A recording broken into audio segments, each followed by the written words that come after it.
warahmatullahi wabarakatuh. Alhamdulillah rabbil alamin, wassalatu wassalamu ala rasulillah wa ala alihi wa sahbihi wa man wala, wala haula wala quwwata illa billahil aliyyil azim.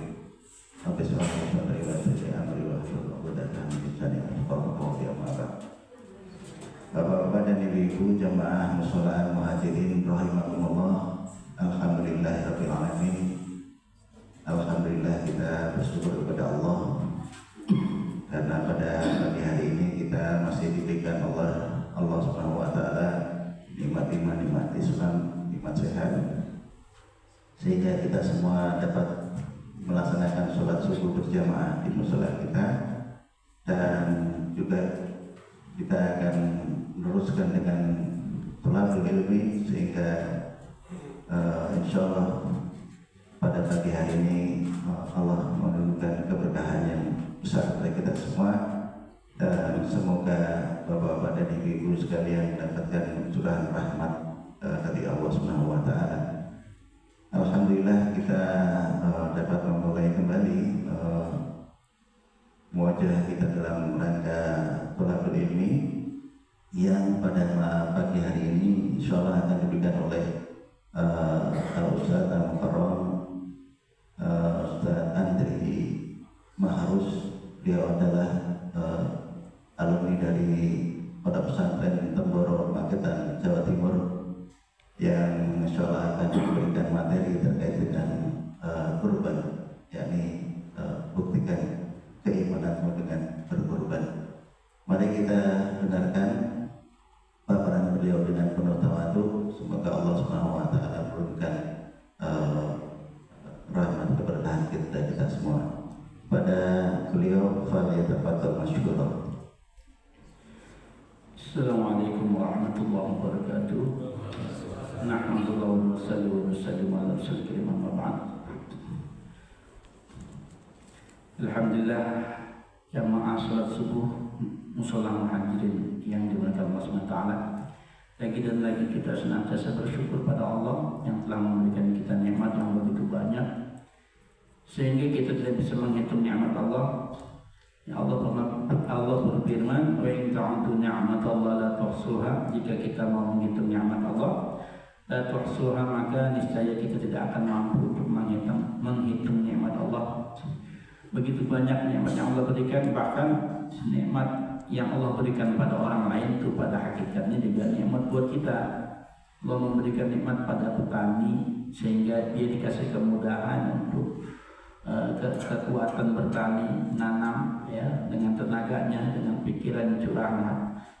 Kemudian kita tidak capek dalam nanam, kita tinggal menikmati saja ya. Allah memberikan nikmat juga pada orang kafir sehingga dia berpikir bikin pesawat, kita tinggal ya mudah naik pesawat saja tanpa perlu memikirkannya. Dan nikmat yang paling besar yang Allah berikan pada diri kita, nikmat iman dan Islam. Sehingga di dalam satu hadis yang diriwayatkan oleh Imam Bukhari dan Muslim, man yuridillahu bihi khairan yufaqihu fiddin.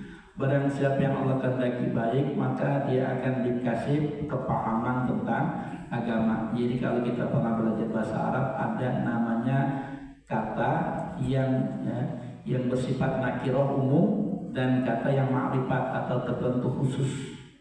Ketika Rasulullah mengatakan man yuridillahu bihi khairan, khairan ini mengatakan ya dengan lafaz yang umum. Kalau khususnya ada alnya, al khair. Berarti satu kebaikan yang tertentu, tapi Rasulullah mengatakan khairan. Ini menunjukkan bahwa seluruh kebaikan dunia akhirat itu ada di dalam agama.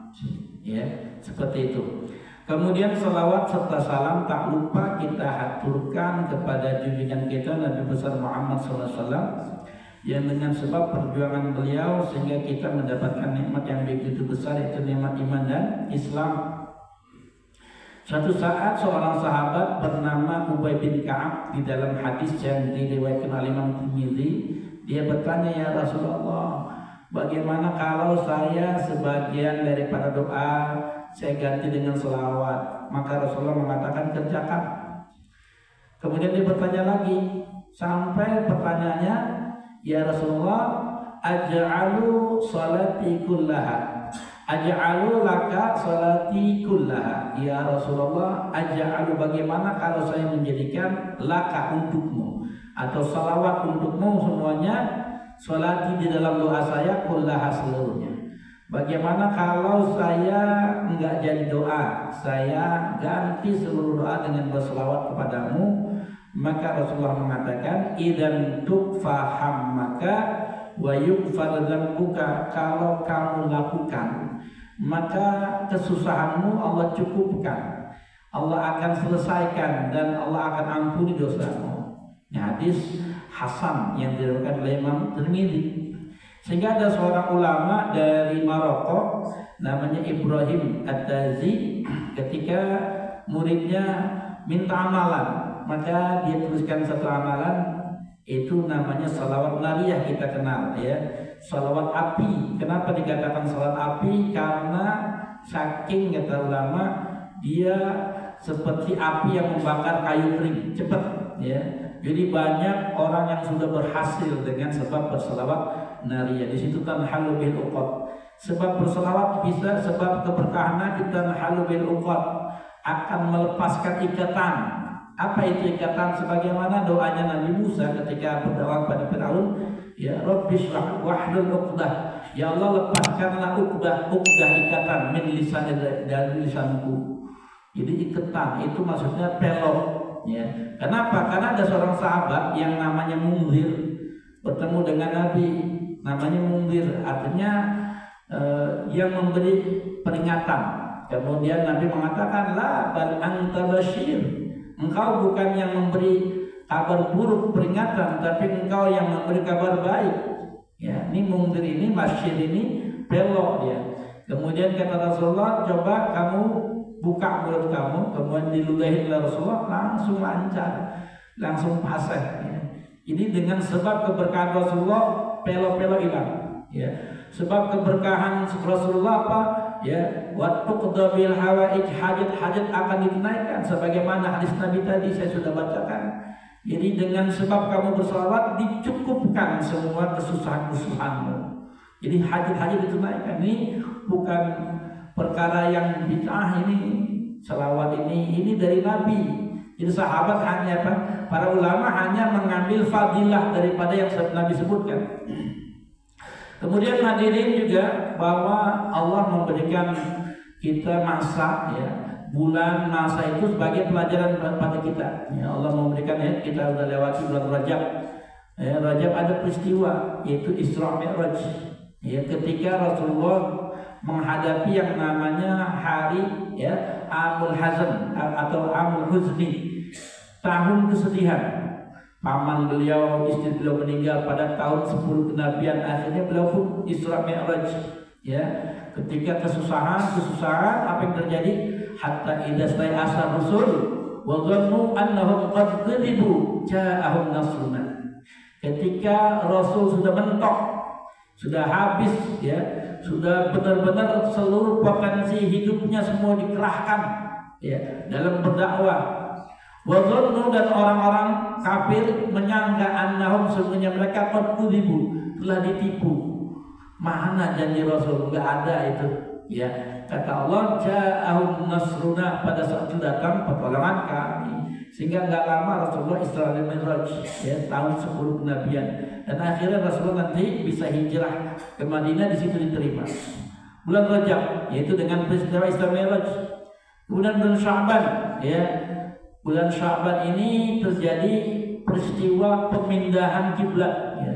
Qad nara taqalluba wajhika fis sama falanuwalliyannaka qiblatan tardhaha fawalli wajhaka syatral masjidil haram. Jadi ketika Rasulullah hijrah, maka perintah Allah salat menghadap Masjid Al-Aqsa ya, sampai berlangsung sekitar 16 bulan. Kata Allah ya, waktu itu salat masih boleh lihat ke atas. Ya, Rasulullah ya dilihat oleh Allah ke atas ya. Matanya pandangannya ke atas, meminta ya, berharap agar dirubah kiblat. Qad nara, sungguh kami telah melihat taqalluba wajhika, bolak-baliknya wajah kamu fis sama ke langit. Falanuwalliyannaka, maka kami akan palingkan wajahmu. Falanuwalliyannaka qiblatan tardaha, ke kiblat yang kau ridhoi. Setelah membuat supaya tepat pada bulan Sya'ban 16 bulan, akhirnya Rasulullah kembali sholatnya menghadap Masjidil Haram. Kemudian setelah Sya'ban adalah Ramadan. Banyak sekali kejadian-kejadian Ramadan. Ramadan juga dikenal dengan Ramadan, yaitu bulan yang panas, membakar, karena pada bulan Ramadan ini membakar pada dosa-dosa. Romdul dunub. Jadi kalau bahasa Arab, kalau di belakangnya ada tambahan alif nun, itu berarti sempurna. Ada orang namanya farhan, farh itu gembira. Kalau farhan berarti gembiranya sempurna. Fauz, beruntung. Kalau fauzan berarti dia ini sempurna dalam keberuntungan, ya. Makanya dia sedih-sedih dia. Begitu juga ketika Ramadan itu membakar daripada dosa-dosa, sehingga orang yang Ramadan itu dikatakan dosanya hilang, bagaikan dia baru dilahirkan. Nah, pada bulan Ramadan kejadian banyak, ya, termasuk perang Badar, nuzulul Quran, ya, perang Badar ini pada bulan Ramadan. Kemudian Syawal ada kejadian perang Uhud. Kemudian Dzulqa'dah sampai Dzulhijjah ada kejadian apa? Hari Raya Korban. Ya. Jadi setiap itu ada kejadian-kejadian. Karena kita disuruh mengambil pelajaran, inna fi khalqis samawati wal ardi wa ikhtilafil laili wan nahar la ayatin liulil albab. Kejadian-kejadian itu sebagai pelajaran. Kita masuk pada bulan Dzulqa'dah, bentar lagi bulan Dzulhijjah. Dzulqa'dah ini qa'adahnya duduk, ya, karena apa? Persiapan untuk haji, ya. Maka duduk-duduk maksudnya mempersiapkan. Dzulhijjah itu bulan haji.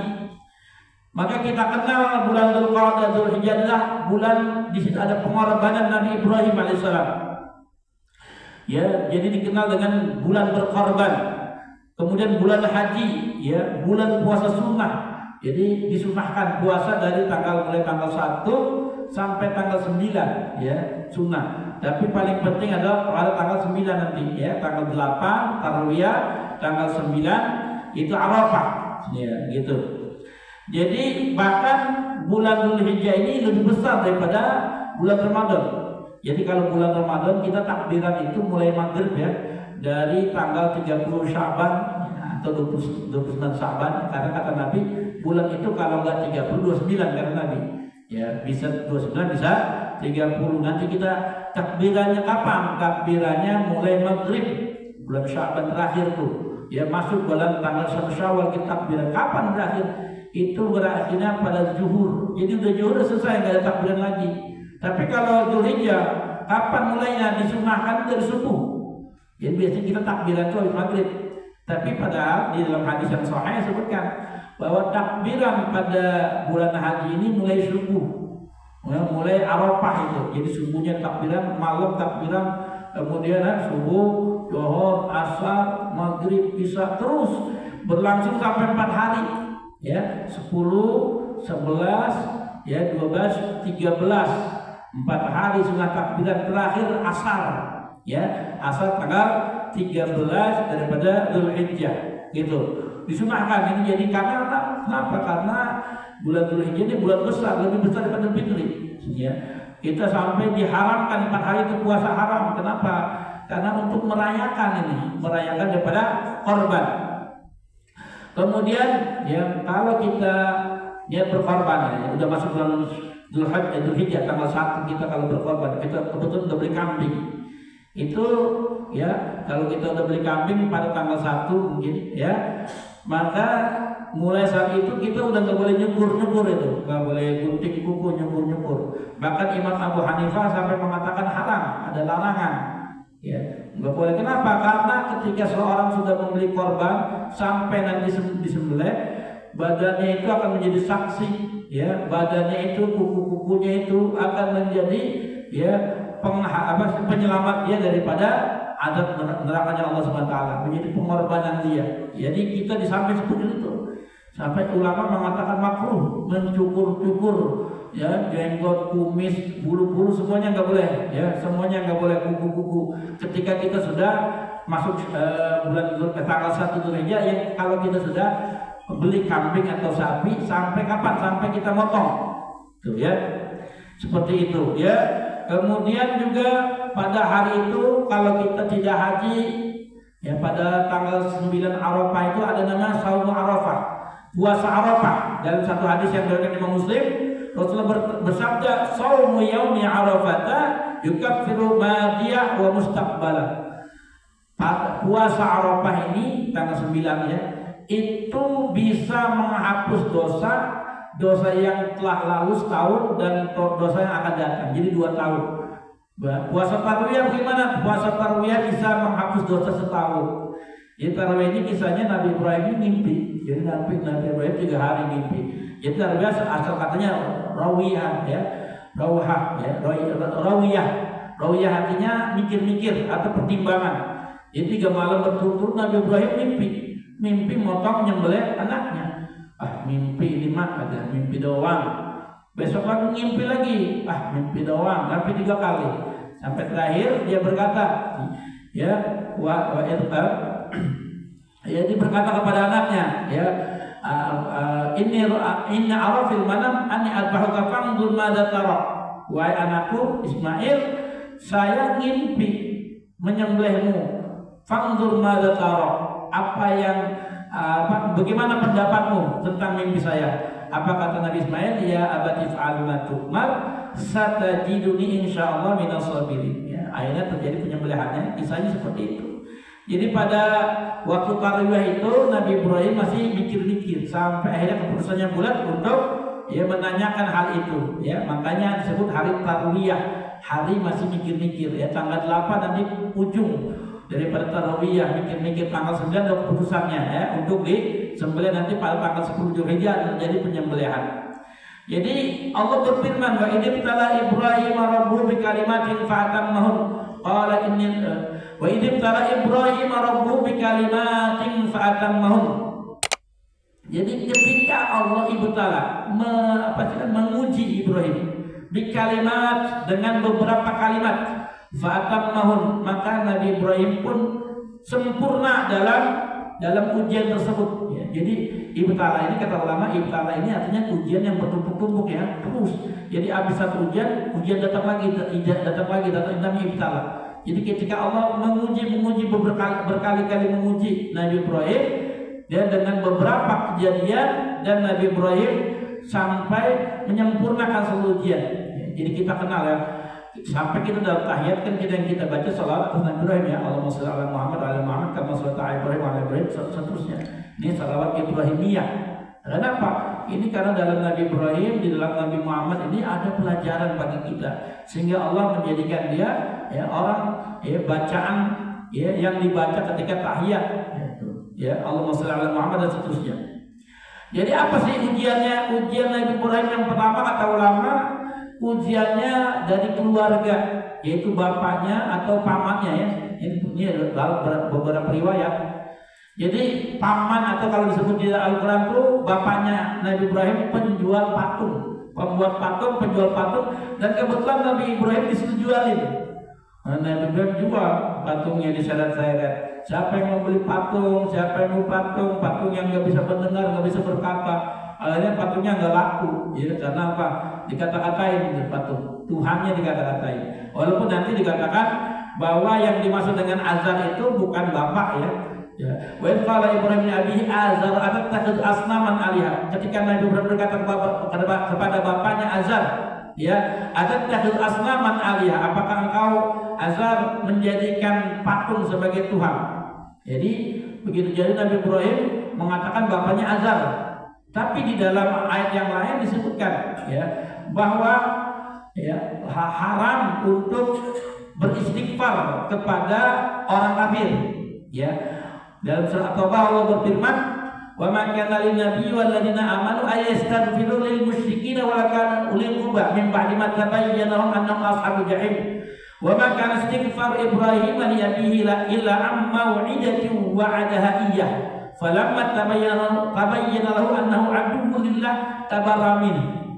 Tidak sepatutnya Nabi dan orang beriman beristighfar, meminta ampun pada Allah untuk ya orang kafir walaupun keluarganya. Dan tidaklah istighfar Nabi Ibrahim kepada bapaknya Azar kecuali karena terlanjur berdoa dan terlanjur berjanji kepada bapaknya untuk meminta ampun pada Allah kepada bapaknya. Falamma tabayyana lahu annahu aduwwun lillah tabarra'a minhu. Sehingga ketika Nabi Ibrahim tahu Azar itu adalah musuh Allah, maka Nabi Ibrahim berlepas diri pada Azar. Jadi nggak mau lagi minta istighfar. Tapi yang anehnya nanti pada surat Ibrahim, ketika Nabi Ibrahim sedang membangun Ka'bah, Nabi Ibrahim nanti panggil anaknya Nabi Ismail ya. Ismail ya, kita berdoa sama di Ka'bah. Apa kata Nabi Ibrahim pada waktu itu surat Ibrahim? Rabbana firli wa li walidayya wa lil mu'minina yauma yaqumul hisab. Ya Allah, ampunilah dosa saya dan dosa kedua orang tua saya yauma yaqumul hisab, pada hari hisab. Ini pertanyaan ulama di sini. Kalau memang Nabi Ibrahim dulu dilarang mendoakan bapaknya Azar karena bapaknya kafir, kenapa sebelum meninggalnya setelah membangun Ka'bah dia datang di depan Ka'bah dengan Nabi Ismail, kemudian berkata Rabbana firli wa li walidayya wa lil mu'minina yauma yaqumul hisab. Ya Allah, ampunilah dosa saya dan dosa kedua orang tua saya. Ini jawaban yang sedikit ulama ya, bahwa sebetulnya ayah Nabi Ibrahim Islam. Jadi Azar itu bukan ayahnya, itu paman yang sudah dianggap sebagai ayahnya. Tapi aslinya Nabi Ibrahim itu ayahnya adalah Islam. Sebagaimana pendapat Ibnu Abbas di dalam kitab Tafsir Al-Baghawi disebutkan bahwa seluruh ayah-ayah Nabi itu Islam semua. Sehingga Imam Baghawi dari Ibnu Abbas bahwa wa taqallubuka fis sajidin itu diartikan oleh Imam Baghawi, wa taqallub ini bolak-balik, atau kata Imam Baghawi itu pindah-pindah, berpindahnya benih Nabi dari mulai Nabi Adam terus sampai ke Abdul Muthalib sampai ke Abdullah fis sajidin, dalam golongan orang yang sujud. Jadi semuanya Islam. Ya, semuanya Islamnya itu perdebatan. Di sini ada perdebatan. Kemudian akhirnya ya Nabi Ibrahim terusir oleh ayahnya karena Nabi Ibrahim tidak mau untuk menyembah berhala. Kemudian akhirnya Nabi Ibrahim juga menikah dengan Siti Sarah ya. Lama tidak punya anak, dan cobaan-cobaan ya. Kemudian ya ketika itu akhirnya Nabi Ibrahim juga diuji dengan apa?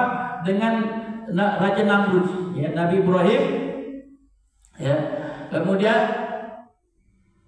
jadi Ibrahim pada suatu saat ketika orang lagi ada ramai-ramai, Nabi Ibrahim datang kepada patung, kemudian patungnya dibelah dipancung, disisakan patung yang besar.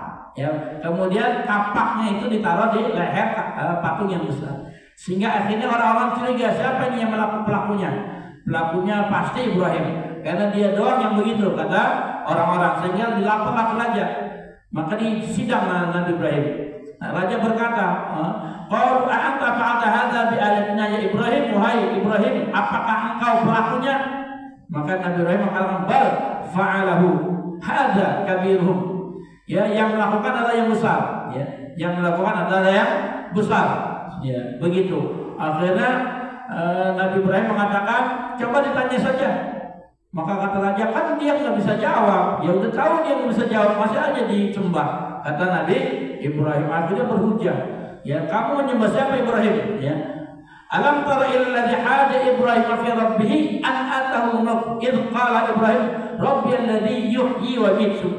Surah Al-Baqarah ayat 258. Wa alam tara, apakah engkau tidak melihat ilal ladzi kepada seorang haja Ibrahim yang berhujah, yang berdebat pada Ibrahim, Nabi Ibrahim, an atahu al-mulk, padahal Allah telah memberikan dia kerajaan, Raja Namrud.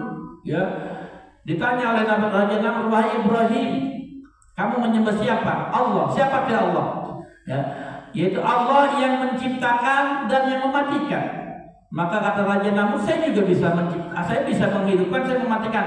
Allah yuhyi wa yumiit." Allah mencipta, menghidupkan, dan Allah yang mematikan. Kata Raja Namrud, "Saya juga bisa menghidupkan, saya juga mematikan." Dia panggil dua orang. Yang satu dibunuh Raja Namrud, yang satu dilepas ya sama dan yang itu orang yang saya lepas saya hidupkan, yang saya bunuh saya matikan, kata Raja Namrud. Ya, Kemudian kata Ibrahim, Allah yang Tuhan saya itu yang bisa mendatangkan ya matahari terbit ke arah timur. Fa'ti biha minal maghrib. Maka kalau memang kamu merasa Tuhan, wahai Raja Namrud, datangkanlah ya matahari atau terbitkanlah matahari dari arah barat. Fawihidal ladzi kafar, dia tidak bisa membalas, marah dia. Akhirnya Nabi Ibrahim dibakar. Ya, Nabi Ibrahim dibakar. Tawakalnya tinggi sekali. Kalau kita baca dalam kitab Al-Hikam disebutkan kisahnya. Ketika Nabi Ibrahim sedang dibakar, semua datang. Burung pipit pun menolong, ya meniup ambil air walaupun separuhnya, ya separuhnya sedikit tetesan. Bagaimana bisa menolong Nabi Ibrahim? Tapi ada binatang yang pengen apinya tambah gede, cicak begini. Ditiup-tiup mencicak, makanya kita disunahkan ke gunung cicak. Ditiup-tiup mencicak. Nanti juga cicak itu yang apa istilahnya ketika Nabi sembunyi di Goa Sur itu pasukan ada Kiapa, orang-orang Kiapa itu ahli cicak tidak menemukan kecuali Nabi itu di pintu gua ini lewat sini. Tapi di situ ada burung merpati, ada laba-laba. Udah mau pergi itu si cicaknya bersuara lagi cek ngasih tahu sini ada Nabi. Ya, dia begitu kerjanya tuh cicak tuh. Makanya cicak disuruh bunuh itu gara-gara dia niup-niup biar apinya gede gitu.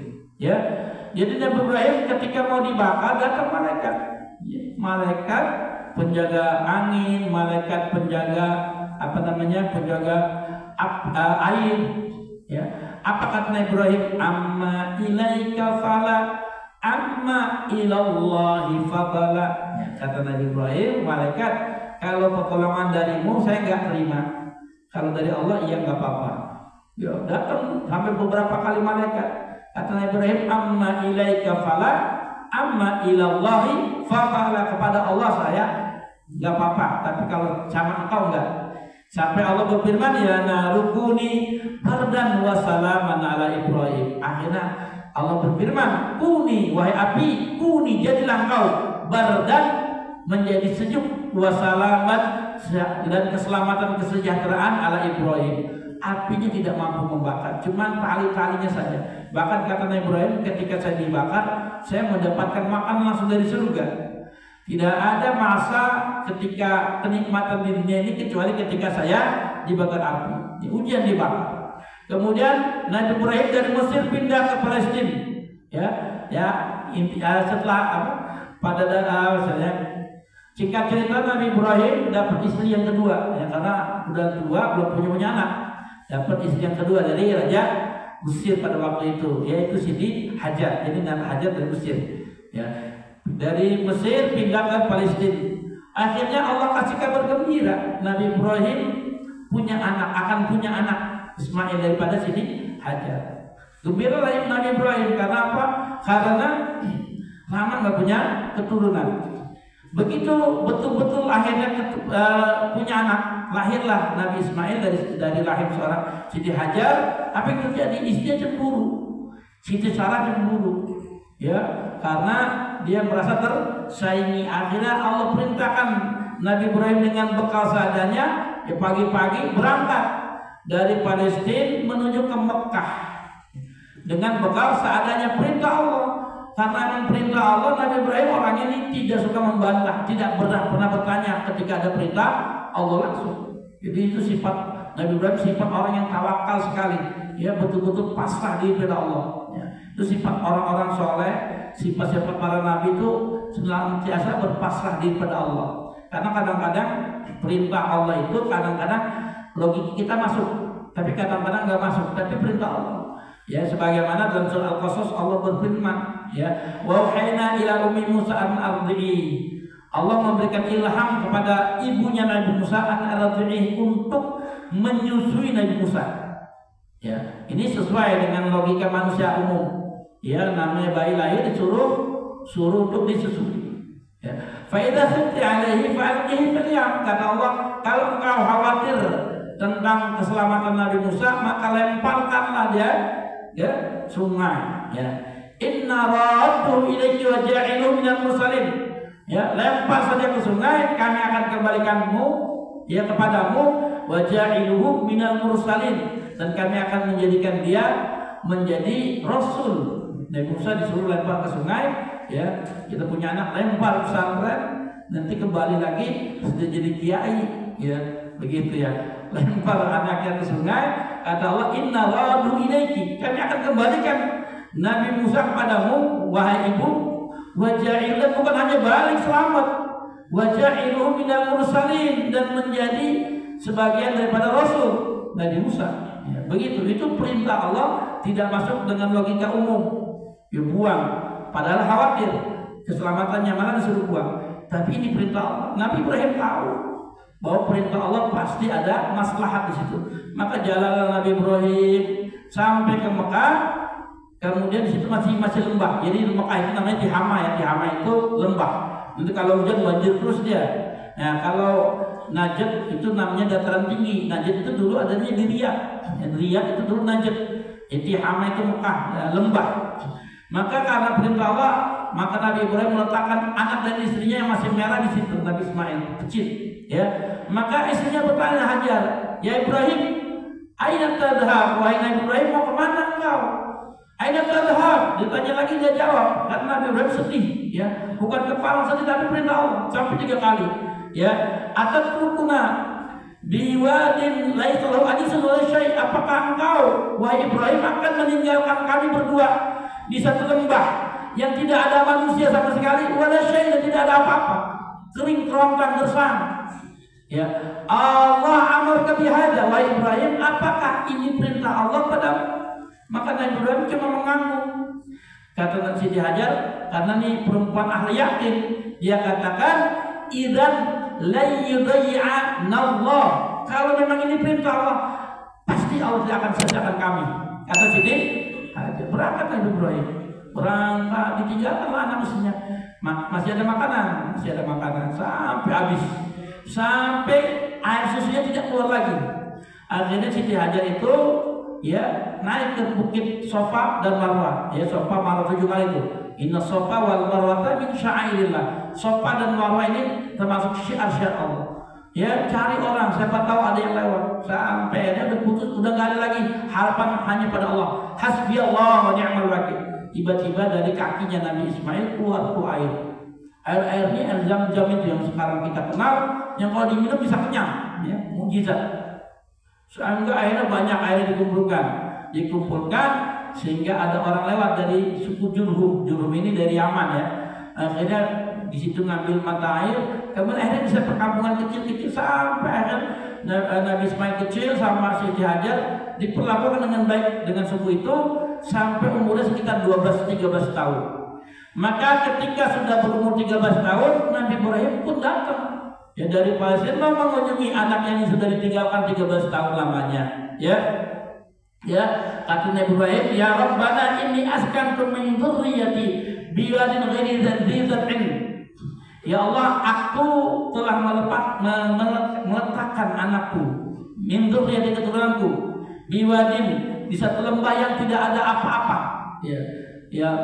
Faj'al af'ilna minan nas tahwi ilaihim, ya Allah, jadikanlah manusia senang tahwi ilaihim, kepada mereka. Ya, akhirnya dijadikan suku membantu mereka sampai 13 tahun lamanya ditinggalkan begitu saja Nabi Ibrahim. Tidak ada kabar, tidak ada SMS, tidak ada WhatsApp, belum ada begitu-gituan ya. Ya begitu saja. 13 tahun kemudian Nabi Ibrahim pun datang. Begitu datang, lihat anaknya udah besar, ya sudah 13 tahun, dipeluk. Ya, sedangkan Nabi Ibrahim ini Khalilullah. Khalilullah ini kekasih Allah. Ada namanya Habibullah, kekasih Allah juga. Bedanya apa? Kalau Habib itu ya orang yang dicintai. Kalau Khalilullah orang yang mencintai, bedanya. Jadi Nabi Ibrahim berkorban sampai akhirnya cintanya berbalas. Ya, kalau Habibullah, Nabi itu Nabi Muhammad Habibullah, begitu lahir Allah cinta. Ya, sehingga sampai Allah katakan, "Falanwalliyannaka qiblatan tardhaha," kami akan palingkan wajahmu Muhammad ke kiblat yang kau ridho, yang kau cinta. Nabi Muhammad cinta dengan Mekah, kota Mekah. Ya, Allah perintahkan sholat menghadap Baitul Maqdis. Maka kata Allah, aku akan palingkan wajahmu ke kiblat tardhaha, yang kau ridho. ke Mekah lagi. Sesuai dengan ridhonya Nabi Muhammad, karena Nabi Muhammad digelarnya Habibullah, kekasih Allah. Di lahir Allah cinta. Pada Nabi Ibrahim berkorban Allah cinta. Maka dites cintanya. Falamma balagha ma'ahu sa'ya qala ya bunayya inni ara fil manam anni adbahuka fanzur madza tara qala ya abati if'al ma tu'mar satajiduni insyaallah minas sabirin. As-Saffat ayat 102. Jadi ketika akhirnya cinta timbul, situ anaknya sudah besar, akhirnya Allah tes lagi ya. Wa idibtala Ibrahim, Allah tes lagi ya pengorbanan Nabi Ibrahim ya. Akhirnya malam tadi saya ceritakan 3 hari berturut-turut tarwiyah, pertimbangan ya. Itu ketika Nabi Ibrahim mau melaksanakan penyembelihan, digoda, dilempar lagi itu si setan yang goda ya. Kemudian Nabi Ismail digoda, dilempar sama Nabi Ismail. Siti Hajar digoda, dilempar, sehingga terjadi lontar jumroh ya, pelemparan daripada simbolis setan yang mau menggoda. Jadi setan tuh menggoda Nabi Ibrahim nggak berhasil, anaknya digoda nggak berhasil, istrinya digoda tidak berhasil. Ini orang-orang yang beriman, orang yang pasrah pada Allah Subhanahu wa Ta'ala. Maka ketika sudah umur saya ini udah punya usaha, udah bisa berbuat ya, udah bisa naik kuda ya, udah hebat lah, gagah Nabi Ismail. Nah, orang dulu tuh 13 tahun tuh gagah ya. Orang dulu cepat dewasa. Kita tahu kisahnya siapa? Usamah bin Zaid 16 tahun menjadi pemimpin pasukan ya, yang memerangi dengan kaum Rum. Itu umur 16 tahun. Orang dulu tuh cepat dewasanya. Kenapa? Karena memang dididik cepat dewasa. Sekarang umur 25 belum dewasa. Kenapa? Karena didikannya lemah gitu. Cuma dulu 16 tahun. Jadi ketika Nabi Ismail 13 tahun dia sudah bisa naik kuda. Allah coba lagi ya, yaitu mimpi Nabi Ibrahim untuk menyembelih. Apa jawaban Nabi Ismail? Ya coba zaman sekarang. Wahai anakku, kamu 13 tahun saya tinggalkan. Sekarang saya diperintahkan untuk potong kamu. Apa kata orang anak sekarang? Bapak aja. Udah 13 tahun saya ditinggalkan, kasih apa-apa. Udah ketemu disuruh potong ya.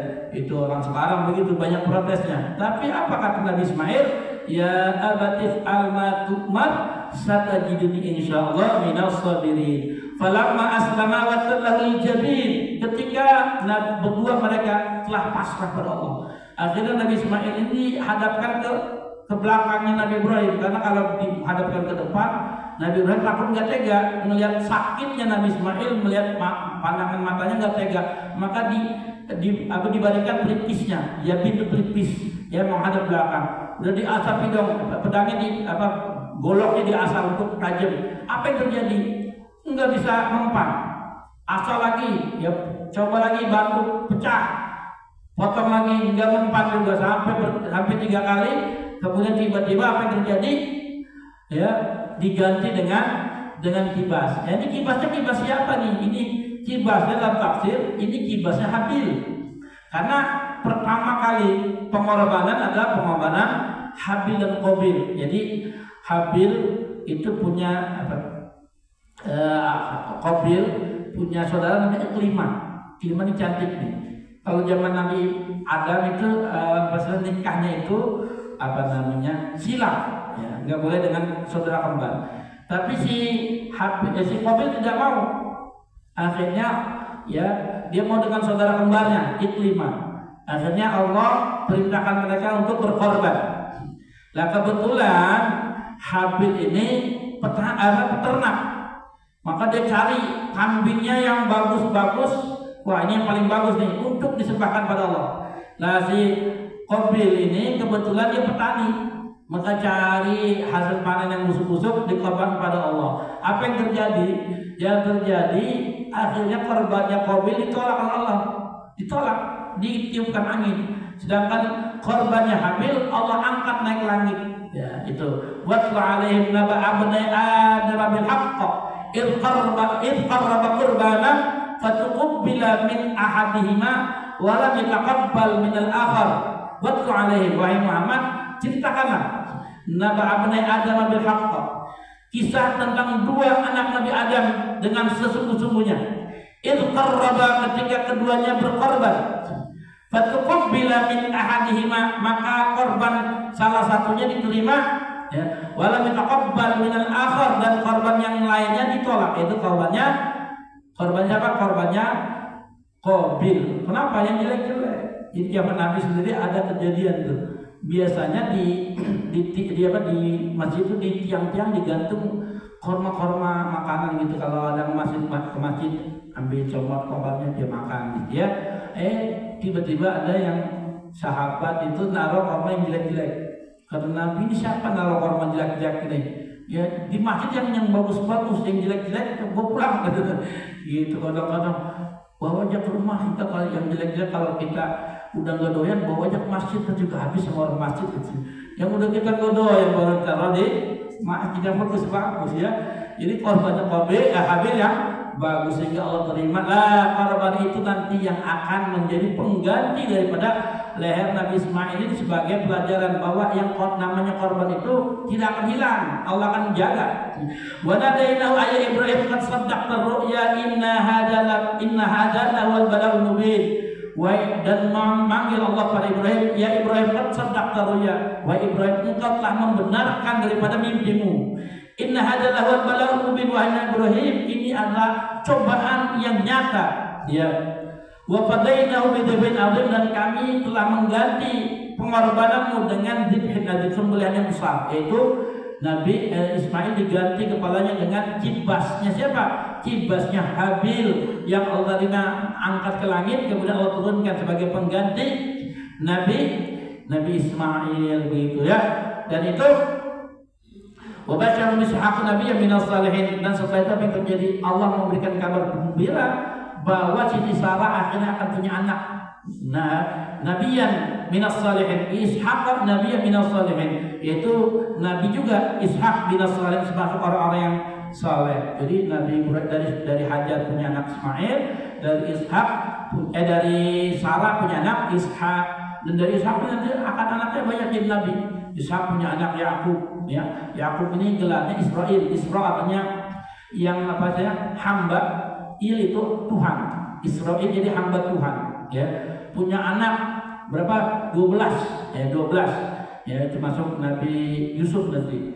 Bunyamin, seterusnya ada Yehuda, ada Levis itu anaknya Nabi Yakub.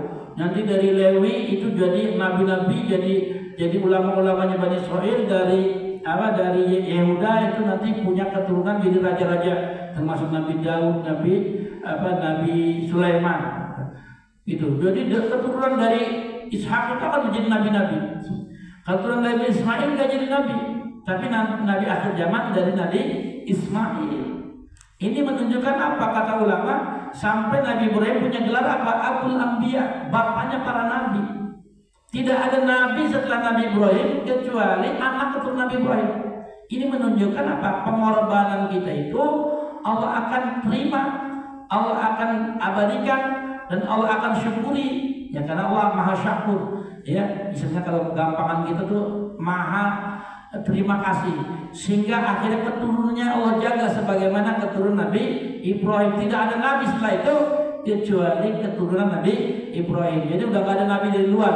Kenapa? Karena pengorbanan Nabi Ibrahim, sehingga akhirnya keturunannya Allah pilih semua menjadi nabi-nabi sampai terakhir Nabi kita Muhammad sallallahu alaihi wasallam. Wa basyara Ishaq nabiyyan minas salihin. Ya, ini menunjukkan pengorbanan itu tidak akan sia-sia. Ya. Kata Nabi, suatu saat Nabi berkata, yaqulu ibnu Adam mali.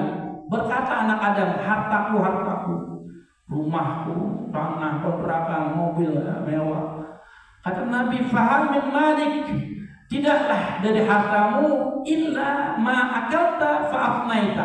Hartamu itu yang telah kamu makan, yang telah menjadi kotoran itu hartamu. Yang kamu makan jadi kotor itu hartamu.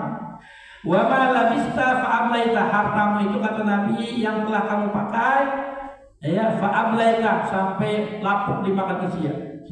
Ya, dan kata Nabi hartamu yang ketiga adalah wa ma tasaddaqta fa amdaita aw fa abqaita.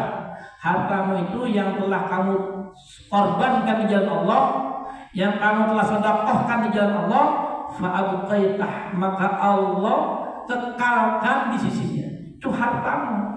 Jadi yang belum kita makan, yang kita nggak pakai, ya, yang kita nggak sedekahkan, walaupun ada di rekening kita, bukan harta kita itu harta ahli waris. Ya, ada orang kerja siang malam di pasar, ya, bolak-balik sampai akhirnya habis umurnya untuk kerja di pasar, duitnya banyak tapi dia nggak nikmat, ya, akhirnya meninggal dia nikah tuh, suaminya nikah sama pembantunya. Kata pembantunya, "Bang, ternyata ibu itu nyari duit buat saya.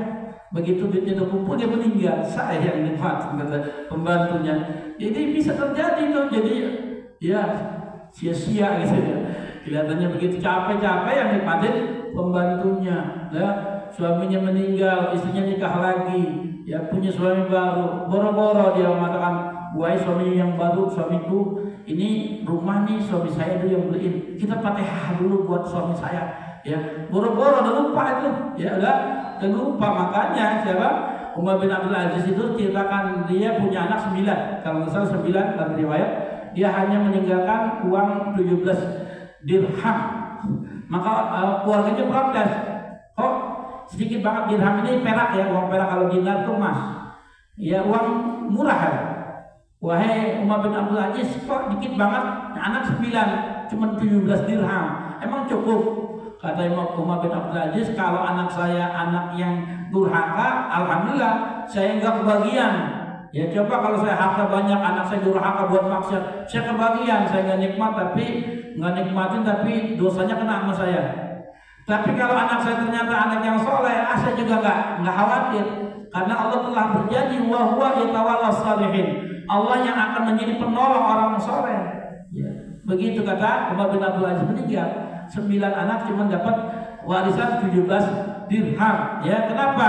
Karena hartanya udah disedekahkan semua, sudah disimpan. Ya, ada seorang sahabat namanya Abu Dahdah. Jadi kisah Abu Dahdah itu, ya ada seorang sahabat punya kebun.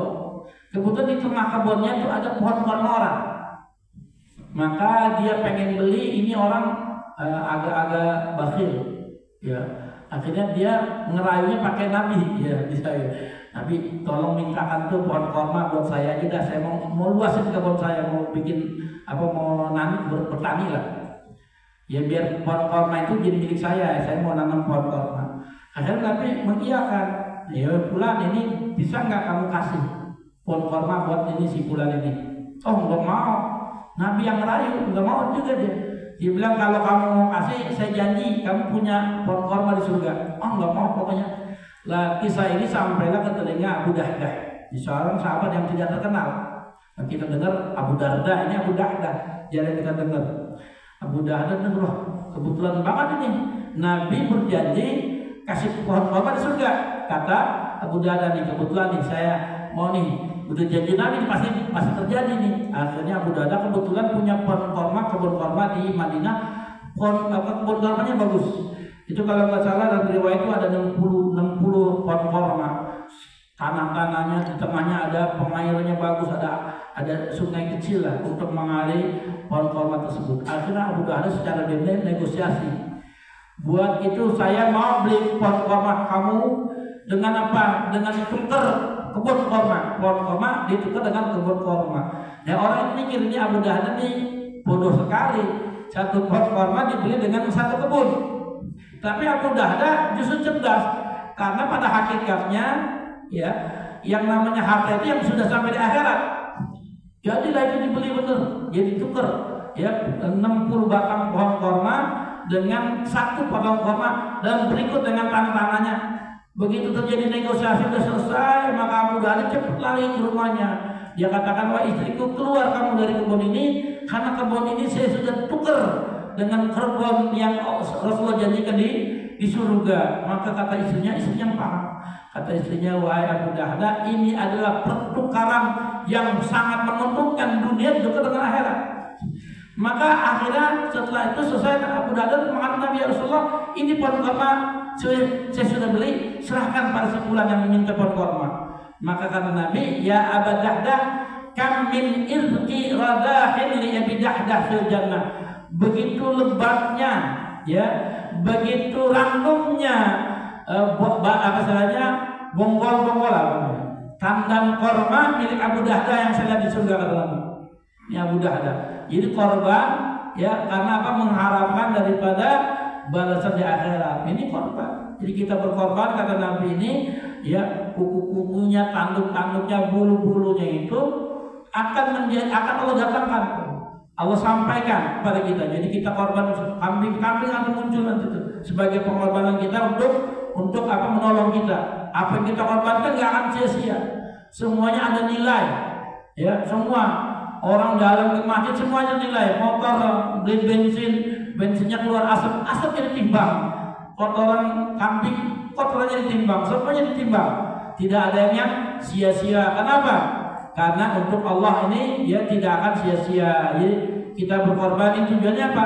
Untuk mengekalkan harta kita. Biar harta kita ini kita tampung semua, kita oper semua ke akhirat. Ya, bukan hanya buat ahli waris kita, tapi udah kita oper. Ya, gitu. Yang kita telah makan udah kita habis. Yang kita pakai rapuh, tapi yang kita sedekahkan udah banyak loh. Itu yang perlu kita pikirkan itu. Maka kita ini menjelang berkorban, ya hari Idul Adha semakin mendekat, makin kita korbankan. Ya, sahabat Abdullah bin Abbas sampai mengatakan kalau ternyata kita udah ngumpulin itu nggak ada juga duit, apa yang kita korbanin? Potong ayam, kata Abdullah bin Abbas. Ya, yang penting jaga dam, mengalirkan air, walaupun hanya dengan bebek, dengan ayam, alirkan darah. Ya, bukti bahwa kita berkorban. Ya, bukti bahwa kita cinta pada Allah dan Rasulnya sebagaimana Nabi Ibrahim berkorban. Bahkan yang dikorbankan anaknya sendiri. Ya, coba kita suruh potong anak kita, ya nggak akan sanggup kita. Ini diganti dengan apa? Dengan hanya kambing, ya setahun sekali, bukan tiap bulan. Ya, kumpulkan duit. Oh, kalau misalnya langsung 3 juta, 4 juta berat. Ya udah tiap bulan kita kumpulin selama setahun. Ya, untuk apa? Untuk mengekalkan harta kita di akhirat. Mungkin demikian yang bisa saya sampaikan. Kalau mungkin ada pertanyaan silahkan ya.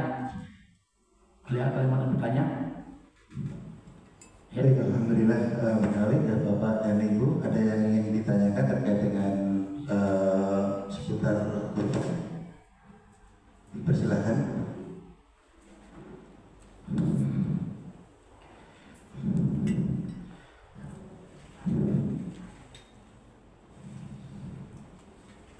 Ada barangkali? Ya. Bismillahirrahmanirrahim. Izin mohon tanya Ustaz, bagaimana cara kita membuktikan keimanan kita pada Allah Subhanahu Wa Taala dalam berkorban ini Ustaz? Kan banyak ujian tadi paparan Ustaz, ujian, cobaan, bahkan yang menumpuk itu Ustaz. Bagaimana memudahkan kita untuk bisa untuk berkorban? Dan yang kedua Ustaz, apakah ada amalan bila kita tidak berkorban misalnya dalam seumur hidup karena kita katakan tidak punya, dan amalan ini sesuai dengan orang yang berkorban? Terima kasih Ustaz. Jadi kita berkorban ini kita kayak gini.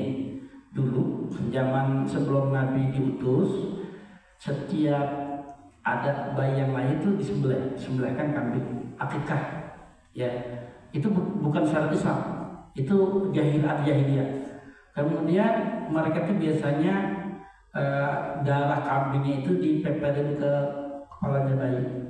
Begitu Rasulullah SAW diutus, akhirnya itu dibuang tuh. Jadi akikahnya tetap, kemudian najisnya, darahnya kambing nggak dipepelin lagi. Kenapa? Karena ini bagus, tanda syukur kita punya anak. Syukur kita akhirnya kita kita lakukan dengan kita bagi-bagi kesenangan kita dengan bagi tetangga. Pada hakikatnya kita berkorban itu kan bukan punya kita. Jadi kayak bapak punya duit ngasih anaknya, karena pengen ngetes, dia minta lagi, minta itu dong. Anaknya perlu dikit aja. Padahal tadi dikasih bapaknya, diminta dikasih dikit. Pada hakikatnya kita mikirnya di situ, bahwa kita pada hakikatnya dia punya bapak, kemudian Allah titipkan harta kita, Allah minta sedikit. Ya, tanda syukur kita dengan apa yang Allah berikan. Misalnya kita mikir, coba kalau bayangkan mata kita, ya dikasih sama Allah. Orang yang buta tuh dia berapa miliar dia beli mata, dia mau sanggup dia. dia punya mata. Saya punya kenalan ginjalnya bermasalah ya. Dia rela miliaran agar ada dia bisa donor ginjal. Jadi kita syukurin.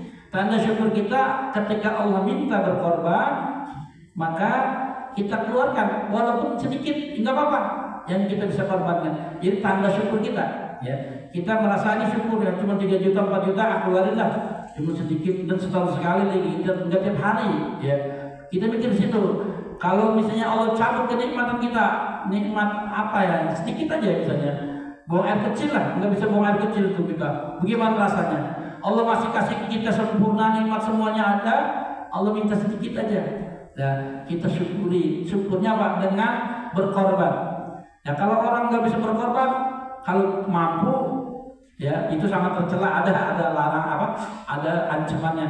Tapi kalau nggak mampu, kata Ibnu Abbas, maka apa yang kita bisa korbankan? Misalnya gini kata Ibnu Abbas, kalau kita punya ayam, dajjal kata Ibnu Abbas, dan kita tahu syekh, kalau kita nggak bisa mampu, benar-benar nggak mampu ya, bukan dia nggak mampuin. Buktinya apa? Kita beli motor punya, motor berapa harganya?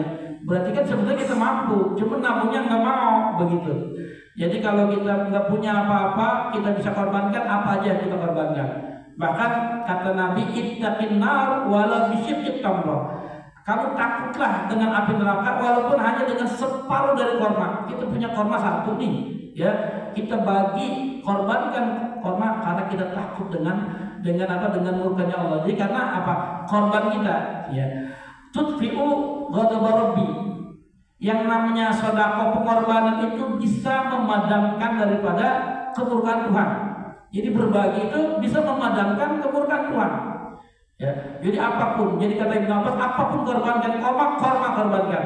Kalau kita nggak mampu, bahkan diceritakan dalam Riyadhus Shalihin itu ada kisah seorang pelacur, ya, karena dia berbagi dengan anjing, ya, bukan berbagi dengan orang beriman, dengan anjing yang kehausan, diambilkan air, anjing dikasih minum, terjadi apa? Yang terjadi Allah ridho. Allah ridho masuk surga kata Nabi. Gara-gara apa? Gara-gara berbagi dengan anjing yang kehausan dengan air saja.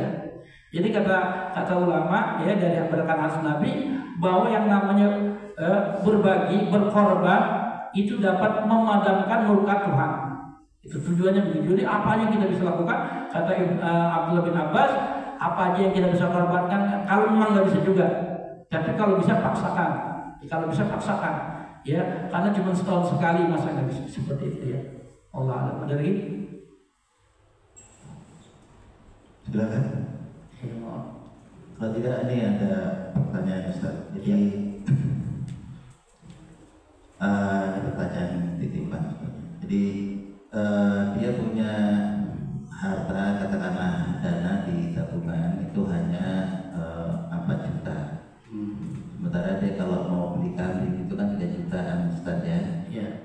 Nah itu kalau dia keluarkan 3 juta, maka pertimbangan dia, hitungan dia itu bulan itu dia akan agak susah tuh hidupnya. Jadi bagaimana untuk berbuat ini? Apakah dia keluarkan itu, dia bisa keluarkan 3 juta itu, tapi dengan resiko gitu ya, ada kesulitan dalam pemenuhan kebutuhannya, atau dia tidak berkorban dengan tetap dananya itu di tabungan. Begitu saja. Jadi Allah berfirman, yang haqqullah riba wa yubis sadaqat. Allah akan menghancurkan harta yang diperoleh dari riba wa yubis sadaqat, dan harta yang disedekahkan itu akan Allah lipat gandakan. Kita jadi husnuzon sama Allah gitu. Allah kan janji nih, kata Allah akan menghancurkan riba, ya. Yang haqqullah riba, Allah akan hancurkan riba, wa yubis sadaqat, dan sedekah itu akan lipat ganda. Kita ya, rada-rada suzon. Oh, nanti saya kalau korban nanti jadi susah. Nah ini bahaya, suzon sama Allah. Kita baik sangka sama Allah ya. Ya kalau Allah udah janji, masa kita gak percaya? Ya, ini tanda keimanan ya, tanda keimanan. Kan Allah sudah berjanji, Allah akan lipat gandakan pengorbanan kamu. Harta yang naqasat mali min shadaqah, tidak akan berkurang harta yang disedekahkan. Itu yakin orang beriman.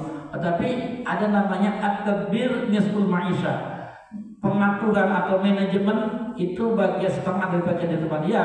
Tapi kata ulama, manajemen yang yang memang penting ya, misalnya memang kita gaji bulanan, misalnya kemudian kita hitung tuh dengan gaji bulanan apa istilahnya, kemungkinan kita nih ngabisin satu hari berapa, itu penting karena sebagian dari kehidupan kita manajemen. Tapi jangan terlalu hitung-hitungan gitu ya, sekedar yang mudah saja. Karena apa? Kalau udah hitung-hitungan tuh bahaya, nanti kita bahayanya kita seujung pada Allah, sehingga yang terjadi benar nanti kejadiannya sebagaimana apa yang kita sangkakan. Ketika kita pelit untuk berkorban, nanti betul-betul Allah pelit untuk memberikan kita harta yang kemudahan harta. Dan biasanya memang dicobanya begitu, cobanya beratnya ketika menjelang korban, kok sayang nih, 3-4 juta nih sayang nih. Padahal kalau kita korbankan, nanti setelah itu dikasih kemudahan. Ya biasanya memang setiap pengorbanan itu ya itu ada cobaannya. Jadi begitu udah selesai malah lega ya. Kadang-kadang udah menjelang ada aja pengen begini. Ya itu kita belajar untuk berbaik sangka pada Allah. Insya Allah nanti sesuai dengan janji Allah tidak akan berkurang harta daripada hasil yang telah kita sedekahkan. Ya bahkan berlipat-lipat ganda seperti itu. Jadi belajar husnuzon pada Allah Subhanahu Wa Taala. Lagi, ya. Terima kasih Ustaz. Hanya satu saya tanya, biasanya kalau korban itu sebaiknya yang dekat-dekat rumah atau bisa juga kita berkorban kepada suatu tempat yang memang di situ itu sangat-sangat membutuhkan. Sudah sementara di sekitar rumah kita sudah banyak yang berkorban. Iya. Ya itu aja Ustaz. Jadi begini ya, sebenarnya berkorban itu bukan hanya untuk fakir miskin ya, jangan salah, bukan seperti zakat. Kalau zakat memang sasarannya buat fakir miskin, asnaf 8, dan yang paling banyak mungkin fakir miskin lah, anggap begitu. Tapi kalau korban enggak semuanya dapat, yang kaya-kaya juga dapat ya, seperti itu. Jadi memang ya untuk berbagi saling bareng-bareng makan lah gitu ya. Walaupun nanti ulama mengatakan harus ada yang buat fakir miskin juga, wajib. Walaupun cuma satu bagian kecil atau mungkin satu plastik buat fakir miskin ya, kemudian yang lainnya buat orang kaya, boleh aja. Tetap itu namanya korban, ya. Oh kalau buat orang yang membutuhkan ya bagus juga ya kalau di sini banyak. Tapi pada hakikatnya korban itu bukan seperti zakat ya, bukan sasaran buat fakir miskin, bukan. Korban itu buat orang kaya, semuanya makan bareng-bareng, orang kaya, orang miskin bareng-bareng. Walaupun kata ulama harus ada yang buat orang miskin, walaupun cuma satu plastik ya satu plastik buat orang miskin, yang lainnya buat orang kaya boleh. Maka kita nih motong sapi nih, kita motong sapi keluarga, ya kita plastik kasih tetangga yang miskin, yang lainnya kita makan sendiri, keluarga yang misalnya pelit gitu ya kamu bagi makan sendiri ya, itu tetap dapat korban, tetap dapat pahala korban, begitu ya. Yang karena apa, korban ini pada hakikatnya itu makan daging pada waktu yang dicanangkan, yaitu tanggal 10 sampai tanggal 13, dan itu untuk semuanya, itu termasuk orang kaya, orang miskin. Tapi kalau kita mungkin di sini udah banyak ya, kita kasih yang membutuhkan, di sana nggak ada masalah juga, nggak ada masalah. Tapi ya pada hakikatnya korban itu adalah ya, saling berbagi kepada sesama ya, walaupun bukan orang miskin. Ini beda dengan zakat. Kalau zakat memang harus asnaf, kalau korban enggak. Seperti itu ya. Boleh saja. Tuh ada lagi.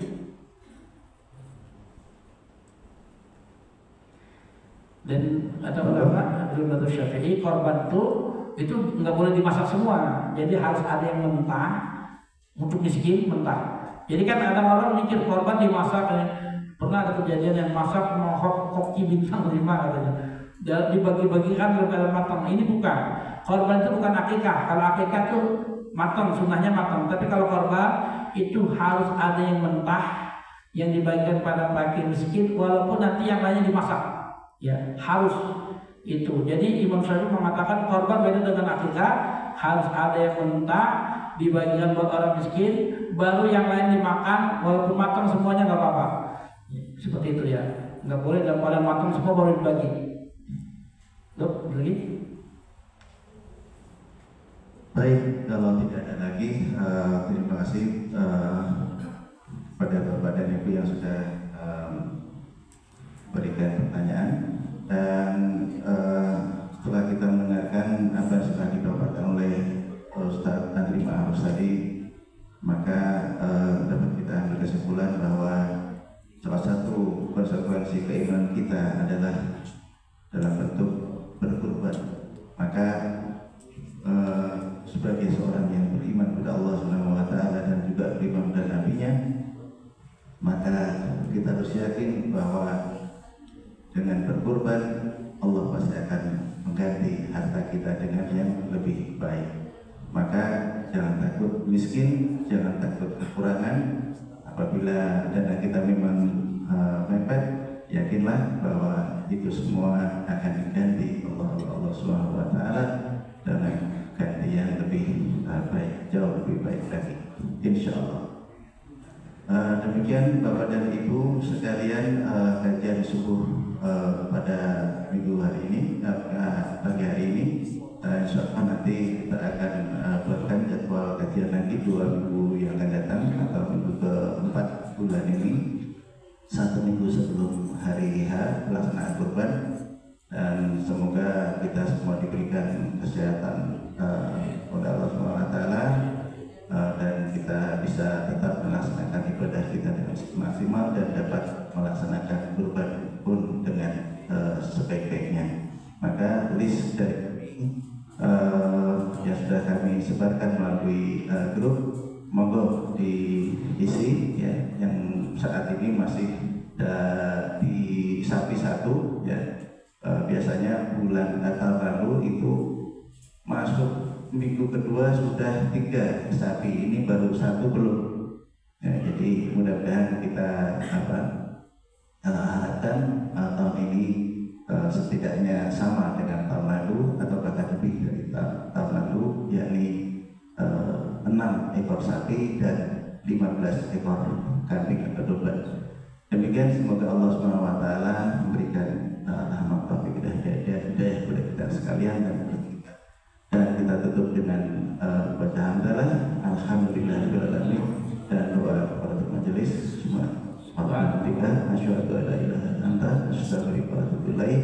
Barakallahu fiikum. Assalamualaikum warahmatullahi wabarakatuh.